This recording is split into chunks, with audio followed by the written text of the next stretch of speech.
یہ دونوں فرماتے ہیں، اور اس کو صاحب قلائد الجوائز نے ذکر کیا، تفریح الخاطر الفاطر کے اندر موجود ہے۔ میری غوث ثقلین آپ اپنے مدرسہ طیبہ کے اندر وضو فرما رہے ہیں، آپ کی کھڑاؤں، یہ کھڑاؤں وہ چپل ہوتے ہیں جن کا نچلا تلا لکڑی کا ہوتا ہے، اوپر ان کے تسمے ہوتے گئے، آپ نے وہ پہنے ہوئے گئے، وضو کرتے ہوئے آپ نے وضو فرمایا، انہی کھڑاؤں کے اندر وہ گیلی ہو گئی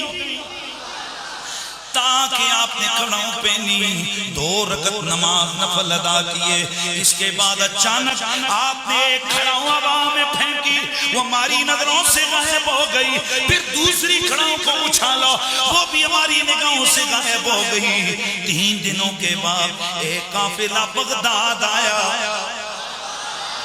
کہنے لگے کہ ہم نے غوث اعظم کی خدمت میں حاضری دینی ہے۔ ہم نے کام پوچھا، کہنے لگے ہم نے نذرانہ پیش کرنا ہے۔ ہم نے جناب غوث ثقلین سے عرض کی، حضور غوث پاک نے فرمایا جاؤ جا کر ان سے وہ جو نذرانہ لے کے آئے ہیں اس کو قبول کر لو، اسے وصول کر لو۔ کہتے ہیں ہم گئے، انہوں نے کچھ ریشمی کپڑے دیے، کچھ اونی کپڑے دیے، کچھ سونا دیا، اور ایک کپڑے میں لپیٹ کے ایک چیز بھی دی۔ جب ہم نے اسے کھولا وہ غوث اعظم کی کھڑاؤں تھی۔ ہم نے ان سے پوچھا چلو یہ تو ہو گیا مسئلہ، بتاؤ یہ کھڑاؤں وہاں سے ملی ہیں؟ کہنے لگے بس واقعہ دراصل یہ ہے، ہم قافلے والے سفر کر رہے تھے، اچانک ڈاکوؤں نے ہم پہ حملہ کیا، ہمارے کچھ لوگوں کو قتل کر دیا، اور پھر ہمارا سامان لوٹ کر بھی وہ جا کر تقسیم کرنے لگے تھے۔ ہم نے صدا لگائی یا شیخ عبدالقادر جیلانی امداد کن۔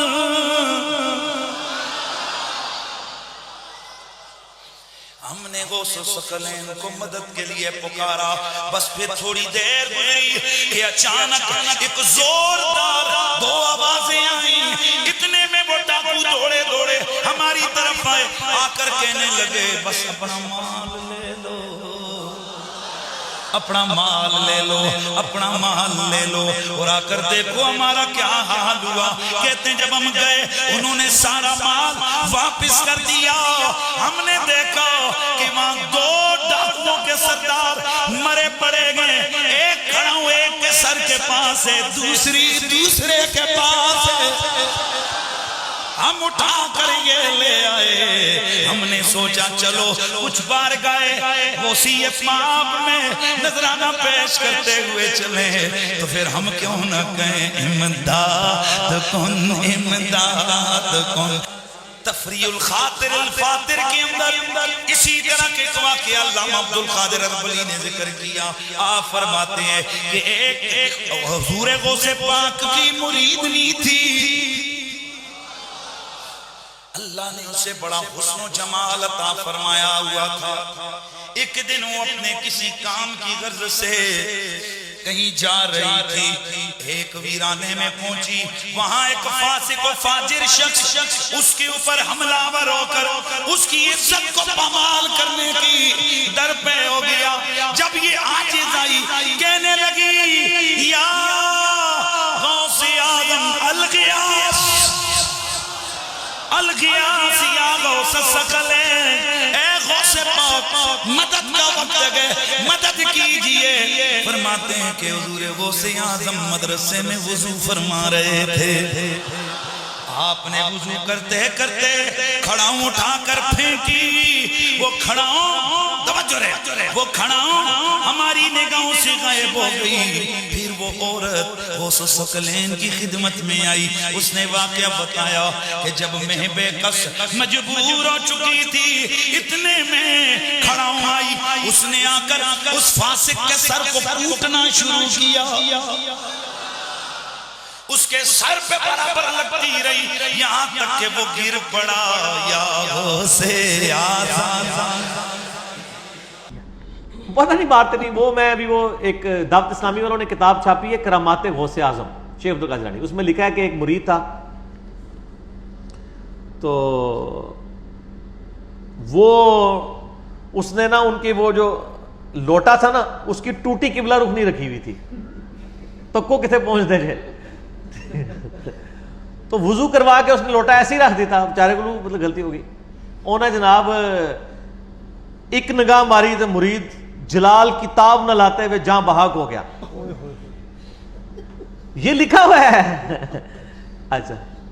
یہ اسی سے لیا نا اور یہ کتاب ہے بہجت الاسرار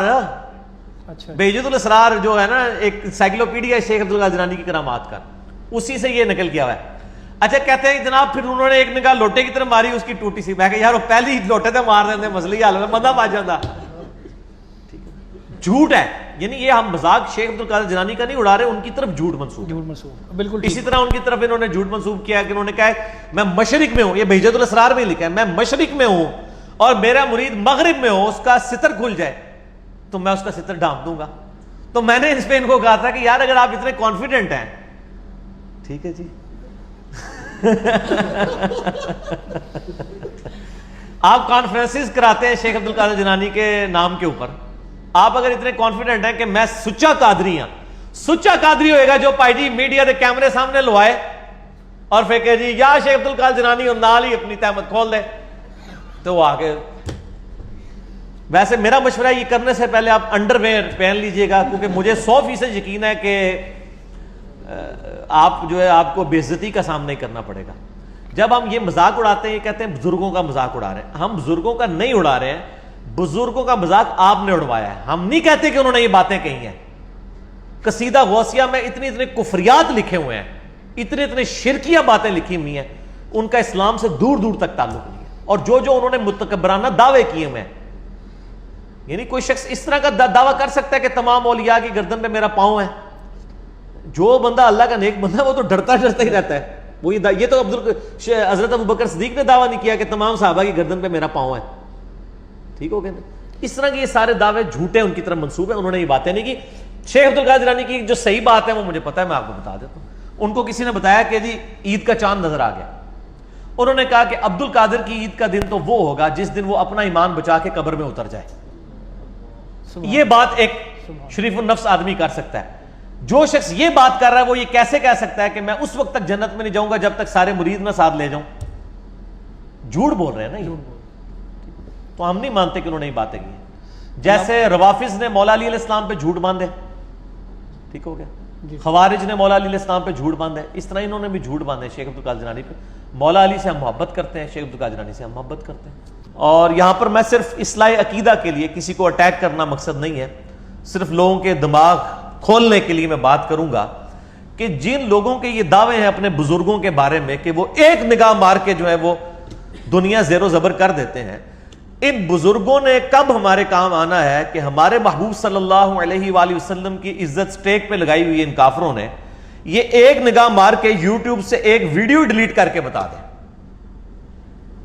خود ان بزرگوں کی اپنی کتابوں میں کتنی گستاخانہ عبارتیں ہیں جو میں اکثر ہائی لائٹ کرتا رہتا ہوں میرا مسئلہ نمبر 71B ہے انڈیا اور پاکستان کے بزرگوں کی 19 گستاخانہ عبارات کا تحقیقی جائزہ وہ کتابیں کشف المحجوب ہو حشت بہشت ہو اسی طریقے سے ملفوظات اعلی حضرت ہو حفظ الایمان ہو اس قسم کی کئی کتابیں جن کے میں نے حوالے دیے ہیں یہ تو آج تک چھپ رہی ہیں ان پہ کوئی نگاہ مار کے ان عبارتوں کو غائب نہیں کرتا کوئی بزرگ نگاہ مار کے جو ہے وہ یوٹیوب سے ویڈیوز ڈیلیٹ نہیں کرواتا تو اس کا مطلب ہے کہ میں پھر پنجابی میں بولوں گا میرا غصہ اسی وقت ٹھنڈا ہوتا ہے جب آپ پنجابی میں یہ خدا دا نہ جے کہانیاں کرانیاں بند کرو ان قوم نو اتنے 100 سال تو کہانیاں کروا رہے ہو کچھ بھی نہیں ہونے کا میرے بھائی میں کہتا ہوں جی ایسی بزرگی پہ لعنت ہے کہ کسی شخص کے اوپر بزرگی ہے اور نبی علیہ السلام کے مبارک خاکے بن رہے ہیں فلمیں چڑھ رہی ہیں یوٹیوب پہ وہ ایک نگاہ مار کے یہ نہیں کرتا وہ جی فلاں بزرگ تھے ایک نگاہ مارتے تھے تو یہ کر دیتے تھے تو وہ کر دیتے تھے تو وہ سب کچھ جھوٹ تھا کچھ بھی نہیں ہوتا یہ سارے مل کے بھی کچھ نہیں کر سکتے جب تک کہ ہم ایک کاؤنٹر نیریٹو جوابی بیانیاں ان کے سامنے لے کر نہیں آتے علمی طریقے سے اب اس میں یہ رہا وسوسہ کہ اللہ تعالیٰ یوٹیوب سے کیوں نہیں یہ ویڈیوز ڈیلیٹ کروا دیتا تو بھائی اللہ کا کہیں دعویٰ ہی نہیں ہے یہ دعوے تو آپ کے بزرگوں نے کیے تھے نگاہ مارنے والے دیکھیں یزید نے خانہ کعبے کی اینٹ سے اینٹ بجا دی حجاج یہ دعوے تو آپ کے بزرگوں نے کیے تھے نگاہ مارنے والے. دیکھیں یزید نے خانہ کعبے کی اینٹ سے اینٹ بجا دی, حجاج ابن یوسف نے خانہ کعبے کی اینٹ سے اینٹ بجا دی. بخاری مسلم میں حدیث موجود ہیں, صحیح بخاری میں ہے قرب قیامت میں ایک پتلی ٹانگوں والا حبشی خانہ کعبے کی اینٹ سے اینٹ بجا دے گا. تو اللہ تعالیٰ نے تو کہیں وہ خانہ کعبے کی حفاظت کا صرف ایک واقعہ یہ اصحاب فیل والا ہوا ہے, اس کے بعد نہ کوئی واقعہ ہوا, نہ اس سے پہلے ہوا, نہ ہونا ہے. دنیا تو بقدر ایفرٹ ہے. یہاں تو اللہ تعالیٰ نے مسلمانوں کو یعنی یہ منصب دیا ہے کہ وہ اپنے کعبے کی حرمین کی حفاظت کے لیے ایفرٹس پٹ کریں گے. یہاں تو حفاظت کیا ہو رہی ہے, پچھلے دنوں آپ کو پتا ہے کہ ایک بندے نے کعبہ شریف کے اندر سین کے اندر چھلانگ مار کے خودکشی کر لی ہے, اور لوگ کہنے بڑا خوش نصیب ہے کعبے مار گیا. توڑا یعنی لیول دیکھ لو انٹلیکچوئل. آرام موت بندہ مرا ہے, پوری دنیا کے اندر